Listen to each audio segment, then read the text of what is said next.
Hey guys, what's up? It's Rygar the Destroyer, and today we're going to be taking a look at Luke Skywalker in his Hoth gear and the Wampa from the Star Wars 6-inch Black Series.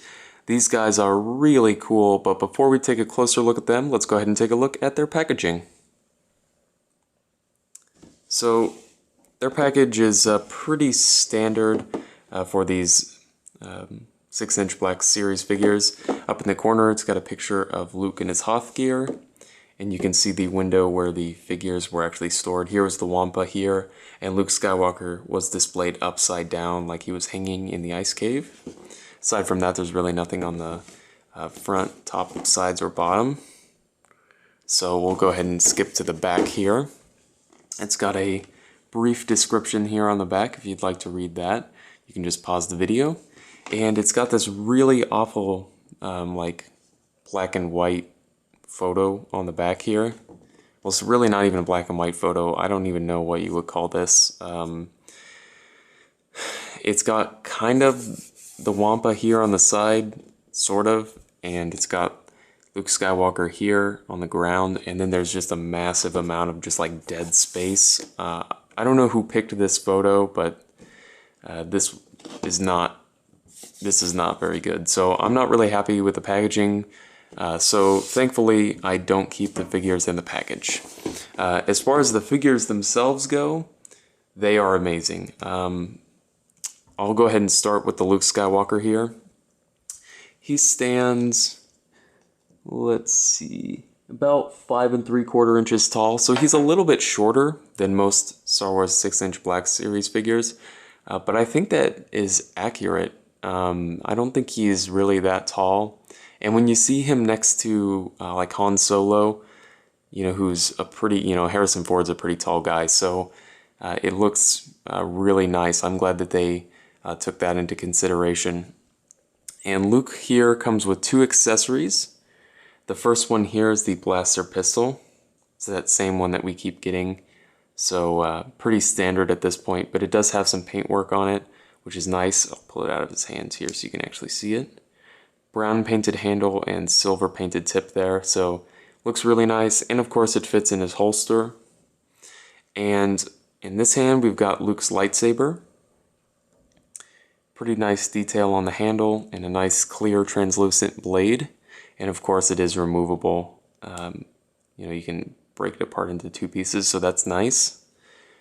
As far as this figure's articulation goes, it's pretty good. He's got a hinge in the neck with a ball peg on top, but just because of the sculpt of the head, you know, it's got a really low kind of cut on it, so it doesn't get the best range of motion, but it'll do all of the poses that you want.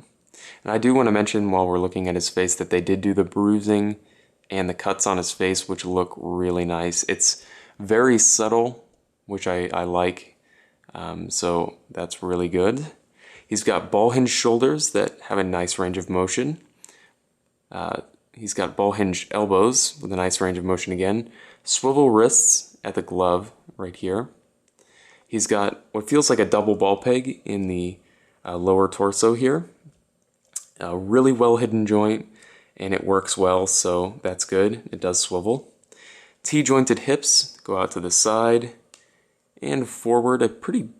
Actually, not the greatest amount. I think it's because of this this lower part of his jacket here. It's kind of stiff, so it kind of limits the articulation, but overall it works well enough. You could probably get him onto Han Solo's Tauntaun if you wanted to. He's got a cut joint here at the upper leg.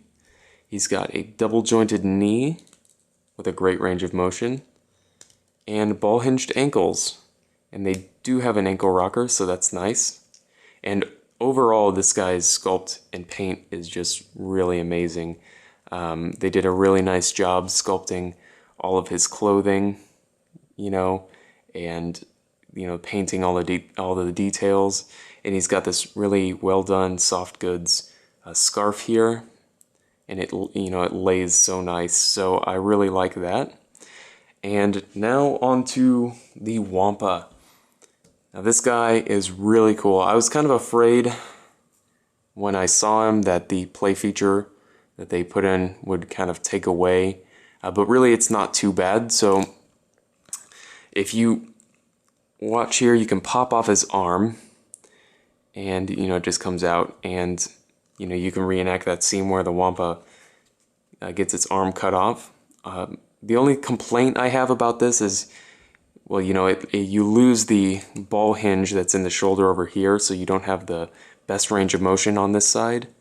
And they also missed some paint. As you can see here, this paint should have gone up higher. So I don't know if that's just a problem with mine, or if that's a consistent problem, but either way, I'm probably going to leave the arm on, so it's not a huge deal.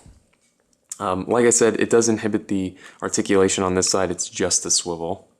But other than that, this guy's articulation is really amazing for such a furry character.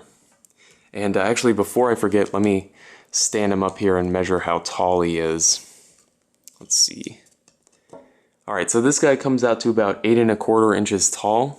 So he's got some really nice size. And this guy is really, like a beefy figure. You feel like you've got your money's worth, so that's always good. He's got a ball peg in the head, and it doesn't give the greatest range of motion, but, like I said, for a furry character like this, there's not a whole lot you can do.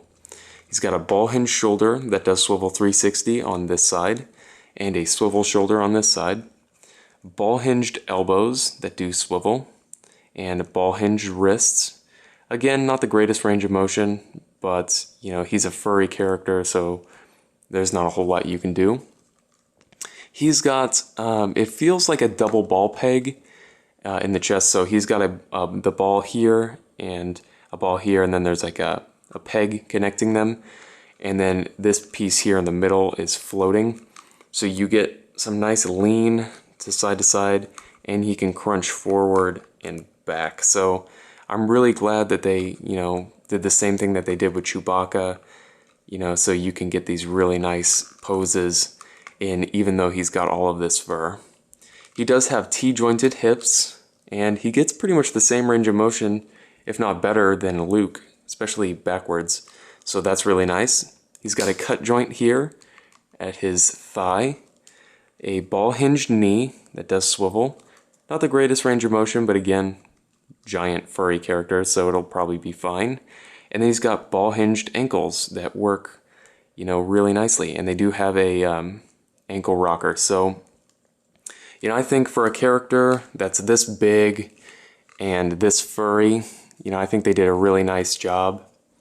I think they did everything that they could have done, to articulate this guy. And on top of that, they painted him.